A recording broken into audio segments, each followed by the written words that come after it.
بسم اللہ الرحمن الرحیم۔ حضرت آدم علیہ السلام کی دعا۔ ربنا ظلمنا انفسنا وإن لم تغفر لنا وترحمنا لنكونن من الخاسرین۔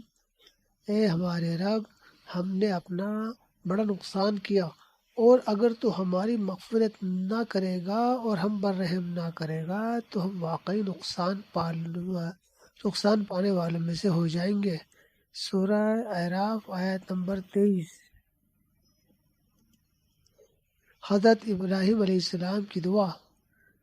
رب اجعلنی مقیم الصلاۃ ومن ذریتی ربنا وتقبل دعا ربنا اغفر لی ولوالدی وللمؤمنین یوم یقوم الحساب۔ اے میرے پالنے والے، مجھے نماز کا پابند رکھ اور میری اولاد کو بھی۔ اے ہمارے رب، ہماری دعا قبول فرما۔ اے میرے پروردگار، مجھے بخش دے اور میرے ماں باپ کو بھی بخش دے، اور دیگر مومنوں کو بھی جس دن حساب ہونے لگے۔ سورہ ابراہیم آیت نمبر 40-41۔ حضرت موسیٰ علیہ السلام کی دعا۔ ربی انی لما انزلت الی من خیر فقیر۔ اے ہمارے پروردگار، تو جو کچھ بھلائی میری طرف اتارے میں اس کا محتاج ہوں۔ سورہ قصص آیت نمبر 24۔ بسم اللہ الرحمن الرحیم۔ حضرت یوسف علیہ السلام کی دعا۔ فاطر السماوات والارض انت ولی فی الدنیا والآخرہ توفنی مسلما والحقنی بالصالحین۔ اے آسمان و زمین کے پیدا کرنے والے، تو دنیا اور آخرت میں میرا ولی، دوست اور سازگار ہے، کارساز ہے۔ تو مجھے اسلام کی حالت میں فوت کر اور نیکوں میں ملا دے۔ سورہ یوسف آیت نمبر 101۔ اہل ایمان کی دعا۔ ربنا اننا آمنا فاغفر لنا ذنوبنا وقنا عذاب النار۔ اے ہمارے پروردگار، ہم ایمان لائے آئے ہیں، سو آپ ہمارے گناہوں کو معاف کر دیجئے اور ہم کو عذاب دوزخ سے بچا لیجئے۔ سورہ آل عمران آیت نمبر 16۔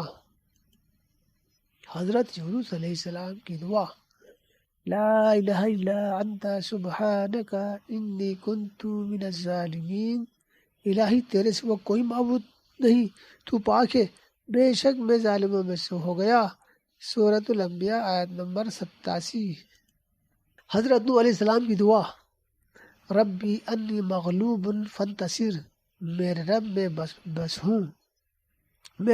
بے بس ہوں، تو میری مدد فرما۔ سورہ قمر آیت نمبر 10۔ حضرت محمد صلی اللہ علیہ وسلم اور امت مسلمہ کی دعا۔ رب اغفر ورحم وانت خیر الراحمین۔ اے میرے رب، تو بخش اور رحم کر، اور تو سب مہربانوں سے بہتر مہربانی کرنے والا ہے۔ سورہ مومنون آیت نمبر 118۔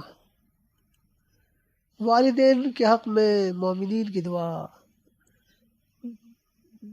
رب ارحمہما کما ربیانی صغیرا۔ رب ارحمہما کما ربیانی صغیرا۔ اے میرے پروردگار، ان والدین پر ویسا ہی رحم کر جیسا انہوں نے بچپن میں میری پرورش کی ہے۔ سورہ بنی اسرائیل الاسراء آیت نمبر 24۔ حضرت محمد صلی اللہ علیہ وسلم کی دعا۔ ربنا آتنا فی الدنیا حسنۃ وفی الآخرۃ حسنۃ وقنا عذاب النار۔ پروردگار، ہم کو دنیا میں بھی نعمت عطا فرما اور آخرت میں بھی نعمت بخشنا اور دوزخ کے عذاب سے محفوظ رکھنا۔ سورۃ البقرہ آیت نمبر 201۔ رسول اللہ صلی اللہ علیہ وسلم بکثرت یہ دعا مانگا کرتے تھے۔